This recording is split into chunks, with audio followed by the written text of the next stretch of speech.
ابھی رمضان شروع نہیں ہوا ہے، شعبان کا آخری دن ہے، تو وہ کمنگ ایونٹ جو ہے رمضان مبارک، اس کا سایہ آ گیا ہے تم پر، اس لیے حضور نے وہ لفظ استعمال کیا قد اغلکم، ظلال کہتے ہیں سائے کو، قد اغلکم شہر عظیم، بڑی عظمت والا مہینہ ہے، شہر مبارک، بہت برکت والا مہینہ ہے، شہر فیہ لیلۃ خیر من الف شہر، اس میں ایک رات وہ بھی ہے، وہ مہینہ جس میں ایک رات وہ بھی ہے جو 1000 مہینوں سے افضل ہے۔ السلام علیکم ناظرین، ڈاکٹر اسرار احمد کے مزید بیانات سننے کے لیے ہمارے چینل کو سبسکرائب کریں اور بیل آئیکن کو پریس کریں۔ شکریہ۔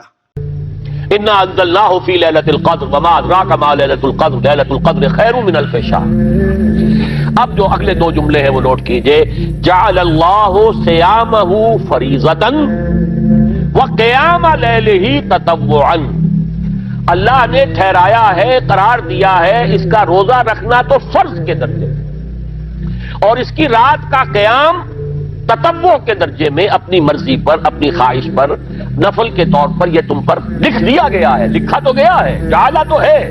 مجعول کا جو پہلا مفعول ہے وہ کیا ہے؟ جعلہ کا مجعول اول کیا ہے؟ دن کا روزہ، اور مجعول ثانی کیا ہے؟ قیام لیلہ، رات کو کھڑا رہنا۔ اب یہ رات کا کھڑا رہنا اس کی کتنی مقدار ہوگی؟ کہاں سے معلوم کریں گے؟ قرآن سے۔ جب یہ لفظ آیا ہے سورہ مزمل میں، یا ایھا المزمل قم اللیل الا قلیلا نصفہ او انقص منہ قلیلا او زد علیہ ورتل القرآن ترتیلا، یہ معنی ہے اے لحاظ کمبل میں لپٹ کر لیٹنے والے، کھڑے رہا کرو رات کو سوائے اس کے تھوڑے سے حصے کے، یعنی آدھی رات یا اس میں تھوڑا سا کم کر لو، جسے پھر کہا مفسرین نے 1/3 رات کم سے کم، اور زد علیہ یا آدھی پر بھی کچھ زیادہ کرو، یہ 2/3 رات ہو گیا۔ ورتل القرآن ترتیلا، اور قرآن کو اتارا کرو تھوڑا تھوڑا تھوڑا، یہ ترتیل، تفعیل، تنزیل، جیسے قرآن تھوڑا تھوڑا محمد پر نازل ہوا صلی اللہ علیہ وسلم، ایسے ہی تھوڑا تھوڑا تھوڑا قرآن اپنے اندر اتارو، ہیمر اٹ ڈاؤن، اپنے ذہنوں میں اتارو، اپنے قلب میں اتارو۔ اس کے لیے رات کو کھڑے رہو، اور قیام اللیل کم سے کم 1/3 شب کے اوپر اطلاق ہوگا، اس سے کم پر تو اطلاق ہے ہی نہیں۔ اگلی حدیث پڑھیے، اور یہ ہے جو عام طور پر ہر مسجد میں بھی آج کل خوب یہ گونج رہی ہوگی، حدیث بیان ہوتی ہے، اس لیے کہ بخاری اور مسلم دونوں میں موجود ہے، متفق علیہ روایت ہے، اس سے اونچا تو درجہ سند کے اعتبار سے تو حدیث کا کوئی اور درجہ اس سے اونچا ہے نہیں۔ عن ابی ہریرہ رضی اللہ عنہ قال قال رسول اللہ صلی اللہ علیہ وسلم، حضرت ابو ہریرہ سے روایت ہے، آپ نے فرمایا کہ حضور نے ارشاد فرمایا، من صام رمضان ایمانا واحتسابا غفر له ما تقدم من ذنبہ، جس نے روزہ رکھا رمضان مبارک کے دوران اللہ پر یقین رکھتے ہوئے اور اس سے اجر و ثواب کے حاصل ہونے کی امید میں، اس کے تمام پچھلے گناہ معاف ہو جاتے ہیں۔ ومن قام رمضان ایمانا واحتسابا غفر له ما تقدم من ذنبہ، اور جو کھڑا رہا رمضان کے دوران، کھڑا رہا ہے، جیسے ساما، میں نے شروع میں آپ سے عرض کر دیا تھا، یہ مصدر ساما یصوم صوما قام یقوم قیاما، ومن قام رمضان، جو کھڑا رہا رمضان کے دوران، پورے رمضان کے دوران کھڑا رہا، ایمان و احتساب کی شرط پھر وہی ہے، غفر له ما تقدم من ذنبہ، وہی اجر اس کا بھی ہے۔ ومن قام لیلۃ القدر ایمانا واحتسابا غفر له ما تقدم من ذنبہ، اور جو خاص طور پر لیلۃ القدر میں کھڑا رہا ایمان اور احتساب کے ساتھ، اس کے بھی پچھلے گناہ معاف ہو گئے۔ اب یہ قامہ اور سامہ جیسے آ رہا ہے ایک دوسرے کے ساتھ پیرلل ہو کر، اس کو نوٹ کر، من صام رمضان من قام رمضان، کیا یہ 1 گھنٹے کی تراویح جو ہے اس پر پوری اترتی ہے کہ نسبت خاک رابع عالم پاک کو تک کوئی اس میں ریشو پروپورشن جڑتی نہیں؟ اگلی حدیث بھی پڑھ لیجئے، یہ وہی آگے عبداللہ ابن عمرو بن العاص رضی اللہ تعالی عنہما، جن کے بارے میں نے عرض کیا تھا، بہت ہی زاہد منش، بڑے عابد، ہر روز روزہ اور پوری رات نماز پڑھتے تھے، وہ راوی ہیں اس کے۔ عن عبداللہ ابن عمرو رضی اللہ عنہما ان رسول اللہ صلی اللہ علیہ وسلم قال الصیام والقرآن یشفعان للعبد، روزہ اور قرآن دونوں بندے کے حق میں شفاعت کریں گے۔ یقول الصیام، روزہ یہ کہے گا، اے رب، اے پروردگار، انی منعتہ الطعام والشہوات بالنہار، میں نے تیرے اس بندے کو روکے رکھا کھانے پینے سے اور شہوت سے دن کے وقت، فشفینی فی، میری وجہ سے روکا رہا. یہ کھانے کو اچھے سے اچھے جو ہے وہ موجود تھے کھانے، اور پینے کے لیے اعلیٰ سے اعلیٰ مشروب تھے، یہ رکا رہا میری وجہ سے کہ روزہ رکھا ہوا تھا.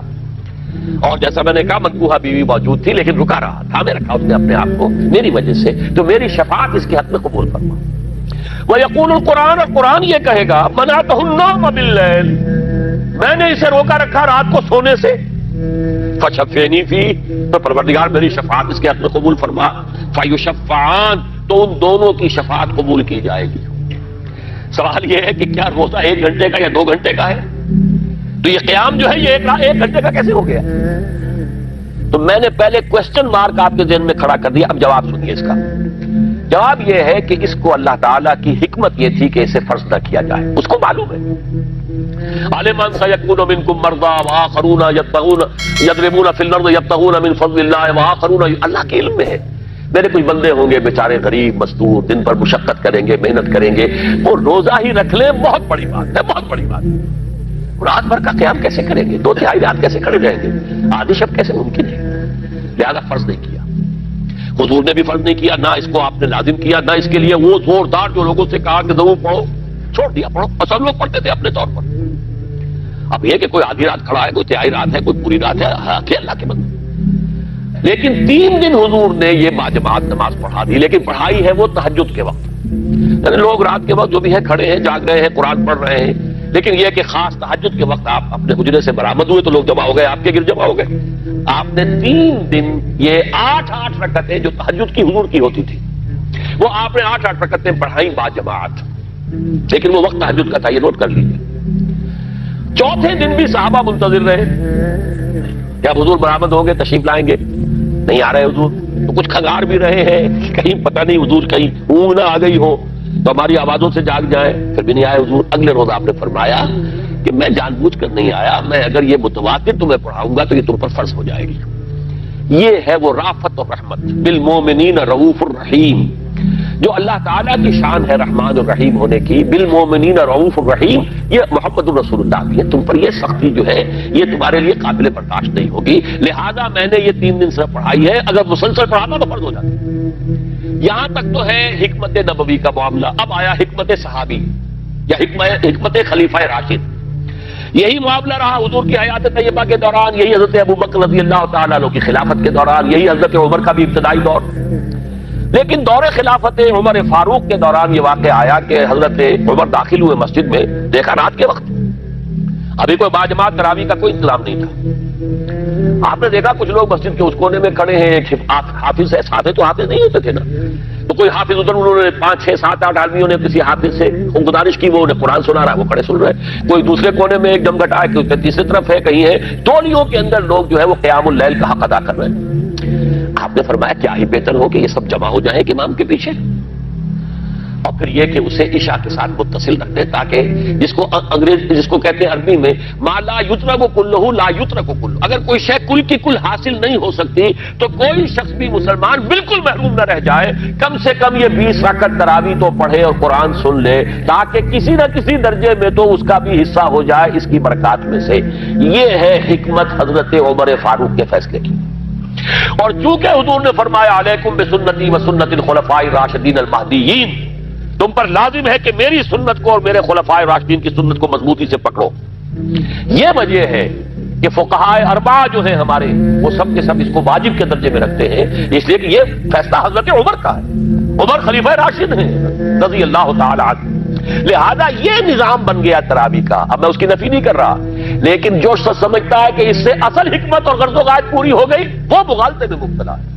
یہ تو علی الاقل کم سے کم اس درجے میں کہ ہر مسلمان کم سے کم اس درجے تک تو جو ہے وہ کچھ نہ کچھ حظ حاصل کر ہی لے، اور وہ اس سے محروم نہ ہو بالکل ہی. ما لا یدرک کلہ لا یترک کلہ، اس درجے میں حضرت عمر کا فیصلہ ہے، اور اسی کی وجہ سے ہمارے خلفاء، ہمارے جو ائمہ اربعہ انہوں نے قبول کیا ہے. اور یہی اس مسئلے کا حل ہو جائے گا. جو اہل حدیث حضرات اس کے اوپر جو ہے چیلنج بھی شائع کرتے ہیں، کوئی ثابت کر دے حضور سے 20 رکعتیں تو ہم اتنے لاکھ، ہم بھی کہتے ہیں کہ حضور سے ثابت نہیں ہے. کون کہتا دعویٰ ہی نہیں؟ یہ تو حضرت عمر کا فیصلہ ہے. حضرت عمر کا فیصلہ، خلیفہ راشد کا فیصلہ، اس کو امت نے قبول کیا ہے، لہذا وہ نظام ہے، رہے گا.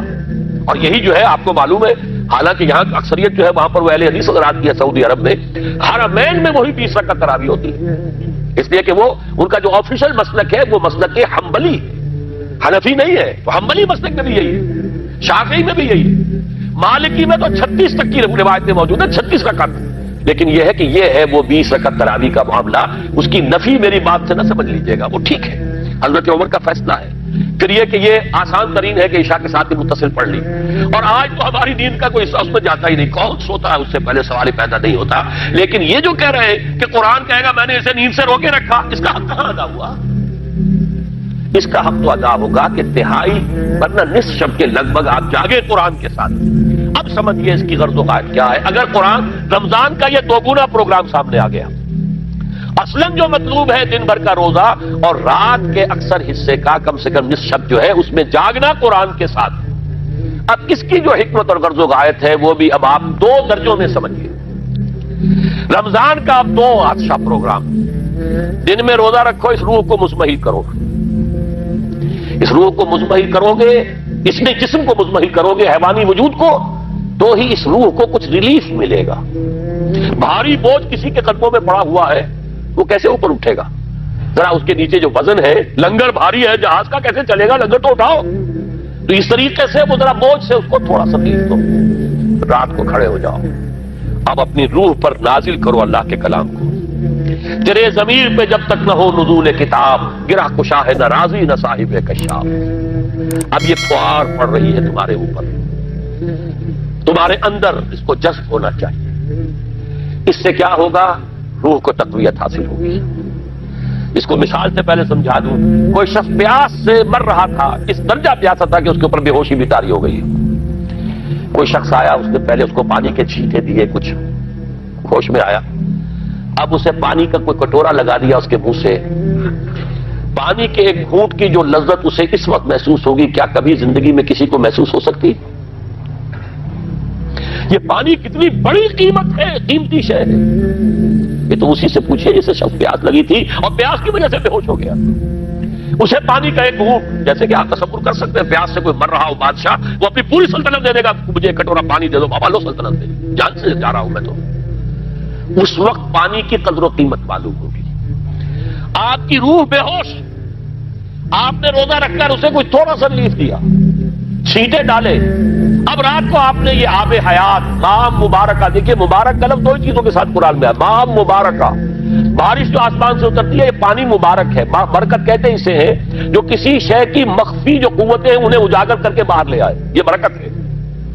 زمین کے اندر روئیدگی ہے، بارش برسی، اندر سے نکل آیا۔ اسی طرح کتاب مبارک، یہ کتاب مبارک ہے، یہ کتاب مبارک ہے، یہ تمہارے اندر سے تمہاری سوئی ہوئی روح کو بیدار کر کے پھر اسے غذا دیتی ہے۔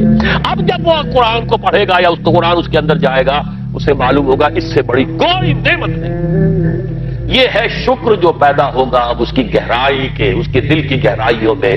شکر کے معنی کیا ہے؟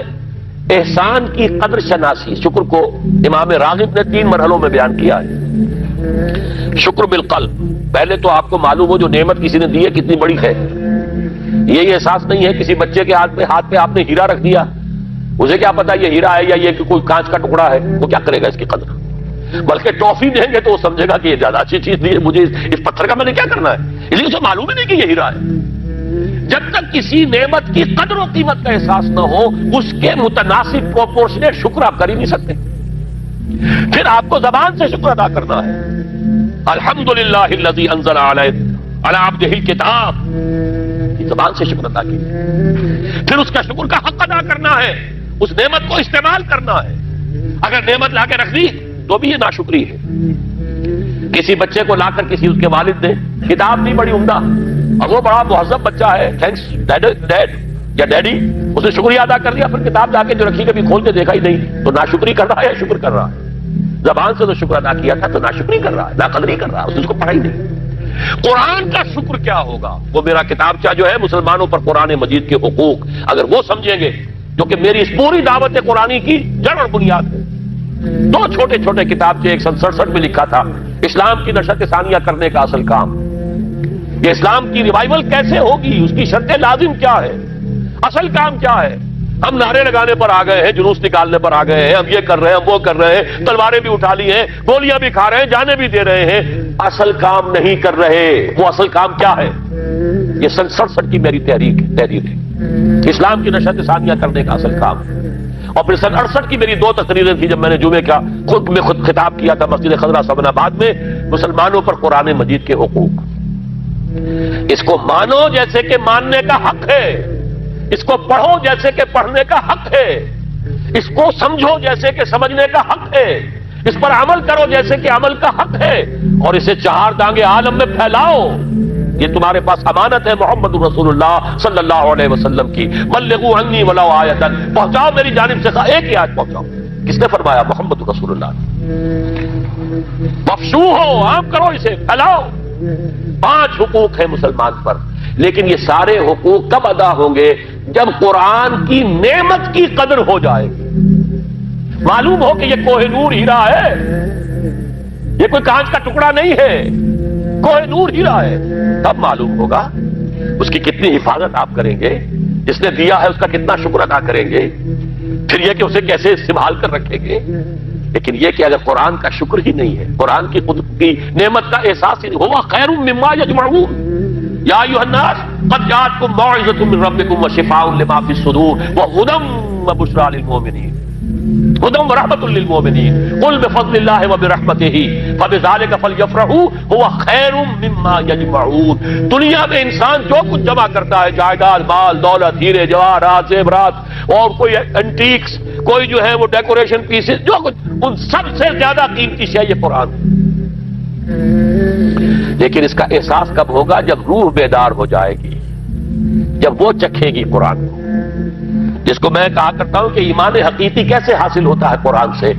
جب قرآن کو سنتے ہوئے انسان جھوم جائے، اس کے اندر کوئی شے سمپیتھیٹک وائبریشن میں آ جائے، اسے کہے کہ ہاں یہی ہے، جہاں سے میں خود آیا ہوں وہیں سے یہ کلام آیا، جہاں سے میری روح آئی ہے وہیں سے یہ کلام آیا۔ اب یقین پیدا ہوا۔ اس کو اقبال نے کہا ہے باطنی تجربہ۔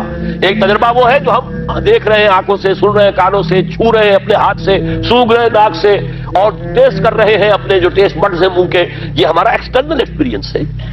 لیکن ایک انٹرنل ایکسپیرینس ہے۔ ساری جو بحث اٹھائی ہے علامہ اقبال نے ریکنسٹرکشن پر، اس کا بنیادی نقطہ یہ ہے کہ انٹرنل ایکسپیرینس بھی اس ایکسٹرنل ایکسپیرینس کی طرح بلکہ اس سے زیادہ بڑھ کر قابل اعتماد ہے۔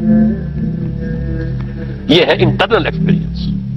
لعلکم تشکرون، تو یہ تو پہلی منزل طے ہوئی ہے ابھی صوم رمضان، صیام و قیام رمضان کا پہلا حاصل کیا ہوگا؟ وَلَعَلَّكُمْ تَشْكُرُونَ، تاکہ تم اس قرآن کی عظمت سے واقف ہو جاؤ، تاکہ تمہیں اس پر اس کی جو وقت ہے، قدر و قیمت ہے، اس کا انکشاف ہو جائے۔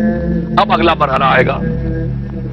اب یہ روح کچھ توانا ہو کر، کچھ ہوش میں آ کر کدھر اس کی توجہ ہوگی؟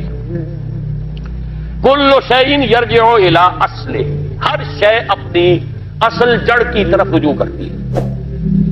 ہمارا حیوانی وجود زمین کی طرف جاتا ہے۔ یہ سورہ اعراف میں جو کہا بلعام بن باورہ کے بارے میں، وَلَكِنَّهُ أَخْلَدَ إِلَى الْأَرْضِ، زمینی خواہشات ہی کے چکر میں آپ ہیں تو گویا کہ آپ زمین میں دسے جا رہے ہیں۔ روح بیدار ہوگی تو کدھر متوجہ ہوگی؟ اپنے مرکز کی طرف مائل پرواز کا حسن، بڑا پیارا مصرع ہے، اگلا مصرع میں نہیں پڑھتا، لیکن یہ کہ یہ اپنے مرکز کی طرف، اپنے مما اور سرچشمے کی طرف، کہاں سے آئی یہ روح؟ امر ربی، کہ ادھر متوجہ ہو۔ ہم پڑھا کرتے تھے اپنے ہائی اسکول کے زمانے میں، تو جو صبح پریئرز ہوتی تھی اس میں خاص نظم تھی، مجھے یہ معلوم نہیں شاعر کون ہے۔ مجھ کو ہے تیری جستجو، مجھ کو تیری تلاش ہے، خالق میرے کہاں ہے تو، مجھ کو تیری تلاش ہے۔ اب آپ دیکھیے پورے مذاہب کی تاریخ میں انسان کہاں کہاں گیا ہے خدا کو ڈھونڈنے کے لیے۔ کوئی برف پوش چوٹیوں کے اوپر جو ہے تپسیا میں لگا ہوا ہے، کیوں؟ رب کا قرب حاصل کرنے کے لیے نا، پرماتما سے لو لگانے کے لیے۔ وہ غاروں میں ہے، تپسیا ریاضتیں کر رہا ہے، وہ صحراؤں میں گیا ہے، گوتم بدھ کہاں کہاں گیا ہے، کہاں کہاں گیا ہے، کچھ آپ کو اندازہ ہی نہیں۔ انسان اس کے اندر کوئی شے ہے جو کسی کو تلاش کر رہی ہے۔ میرے اندر ہی وہ شے بھی ہے جو مجھ سے کہتی ہے کہ کچھ کھانا ڈالو اس منہ کے اندر، اس پیٹ میں ڈالو، ہے وہ بھی میرے اندر شے۔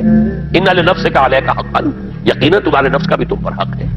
میرے اندر ہی کوئی شے ہے جو کچھ اور شے چاہتی ہے، کسی اور چیز کی متلاشی ہے، وہ کسی اور شے کے عشق میں ہے. یہ دوسری بات ہے. روح سے ہم نے سلا رکھا ہے لوریاں دے دے کے تھپک تھپک کر. ہم تو اپنے جسم ہی کی طرف متوجہ ہیں، لہذا ہمیں وہ پیاس محسوس ہی نہیں ہوتی کہ یہ بھی واقعی میرے اندر کوئی پیاس ہے. روح بیدار ہوگی تو وہ پیاس جو اس کے اندر اب پیدا ہوئی ہے وہ کدھر متوجہ ہوگی؟ اپنے پروردگار کی طرف. یہ ربط ہے اگلی آیت کا، آپ پڑھیے. وَإِذَا سَأَلَكَ عِبَادِي عَنِّي فَإِنِّي قَرِيبٌ. اپنے مرکز کی طرف متوجہ ہوگی، اپنے منبع اور سرچشمے کی طرف متوجہ ہوگی، اپنے مبدا کی طرف متوجہ ہوگی. تو اے میرے نبی صلی اللہ علیہ وسلم، جب میرے بندے آپ سے میرے بارے میں پوچھیں فَإِنِّي قَرِيبٌ، انہیں بتا دیجئے میں قریب ہی ہوں، کہیں دور نہیں. اس کی رگے جہاں سے بھی زیادہ قریب ہے. ہم قریب ہیں، جب چاہو ہمیں پکارو، جب چاہو دعا کرو، جب چاہو باریابی حاصل کر لو. ہم تو مائل میں کرم ہیں، کوئی سائل ہی نہیں. ہم تو ہر روز رات کے آخری گھڑیوں میں سمائے دنیا تک نزول فرماتے ہیں، اور ہماری طرف سے پکارنے والا پکارتا ہے حل من مستغفر فاغفر له. ہے کوئی استغفار کرنے والا کہ میں اسے بخش دوں؟ ہے کوئی مانگنے والا حل من سائل فاعطیہ؟ ہے کوئی مانگنے والا جسے میں دوں؟ تم سوئے ہوتے ہو. ہم تو غافل نہیں، تم غافل ہو. متوجہ تو ہو، آؤ تو صحیح ہماری طرف. حدیث قدسی میں آیا ہے میرا بندہ میری طرف چل کر آتا ہے، میں دوڑ کر آتا ہوں. وہ بارش بھراتا ہے، میں ہاتھ بھراتا ہوں. میرا بندہ میرا ذکر اپنے دل میں کرتا ہے، میں اپنے جی میں اس کا ذکر کرتا ہوں، یاد کرتا ہوں. اور میرا بندہ اگر کسی محفل میں میرا ذکر کرتا ہے، میں اس سے بہت اعلیٰ محفل میں اس کا ذکر کرتا ہوں، بلائے اعلیٰ کی محفل میں ذکر کرتا ہوں. یہ حدیث کے الفاظ ہے کہ نہیں؟ تو تم غافل ہو بھائی ہم سے، ہم تو غافل نہیں. اغیب و وذو اللطائف لا یغیب وارجوہ رجال لا یخیب. میں غائب ہو جاتا ہوں، وہ تو غائب ہونے والی ہستی ہی نہیں ہے. ہر آن موجود. وہ معکم اینما کنتم. وَإِذَا سَأَلَكَ عِبَادِي عَنِّي فَإِنِّي قَرِيبٌ أُجِيبُ دَعْوَةَ الدَّاعِ إِذَا دَعَانِ فَلْيَسْتَجِيبُوا لِي. لیکن اب آئی بات اصل. یہ دو طرفہ بات ہوگی. مجھ سے دعا کرو، کسی وقت کی پابندی نہیں، کسی جگہ کی پابندی نہیں. ناپاکی کی حالت میں ہو تب بھی دعا کر سکتے ہو. میری کتاب کو ہاتھ مت لگانا، مجھ سے دعا کر سکتے ہو. دعا میں کوئی پابندی نہیں. لیٹے مانگو، بیٹھے مانگو، ناپاکی میں مانگو، پاکی میں مانگو، جب چاہو مانگو مجھ سے. دعا میں کوئی خطر نہیں. اور جہاں پکارو گے there and then I will listen to you and I will grant your prayers. اجیبو جو ہے، اجیبو دونوں معنی، جواب دینا اور قبول کرنا. اجابت استجابت دونوں کا ایک ہی مفہوم ہے، جواب دینا اور قبول کرنا. اجیبو دعوت الداعی اذا دعان. میں تو ہر پکارنے والے کی پکار کو سنتا ہوں، قبول کرتا ہوں جب بھی وہ مجھے پکارتا ہے. لیکن فَلْيَسْتَجِيبُوا لِي، میرا بھی تو کہنا مانو. چاہیے کہ یہ بھی میرا کہنا مانے، مجھ سے محبت کریں، مجھ سے لو لگائیں، میرے دین کے لیے اپنے آپ کو وقف کریں. ان صلاتی و نسکی و محیای و مماتی للہ رب العالمین. میرے باغیوں کے خلاف بغاوت کریں، میرے دین کا جھنڈا اونچا کریں. یہ سارے احکام ہے کہ یہ قرآن میں. قاتلوہم، جیسا کہ میں نے آپ کو بتایا اگلے ہی رکوع میں قتال کا حکم آ رہا ہے. اب وہ گھوڑوں کو روزہ رکھواتے تھے، بتا دیا یہ روزہ تمہیں کس لیے رکھوایا جا رہا ہے. اگلے ہی رکوع کے اندر حکم ہے قاتلوا فی سبیل اللہ الذین یقاتلونکم وقاتلوہم حتی لا تکون فتنۃ ویکون الدین للہ. اللہ کے لیے دین ہو جائے، پورا کا پورا نظام اللہ کے تابع آ جائے. اس کے لیے پہلے دعوت دو، محنت کرو، جد و جہد کرو. اس دعوت کے نتیجے میں جمعیت فراہم کرو. جب جمعیت اتنی ہو جائے کہ پھر اس باطل نظام کے خلاف بغاوت کر سکو تو کرو بغاوت. اگر باطل نظام کے خلاف بغاوت نہیں کرتے ہو تو پھر ہم سے بغاوت ہے تمہاری. پہلے ذہنی بغاوت ہے، آپ ڈس اون کیجئے ذہنی اعتبار سے، نفسیاتی اعتبار سے. میں اس نظام کو نہیں اون کرتا.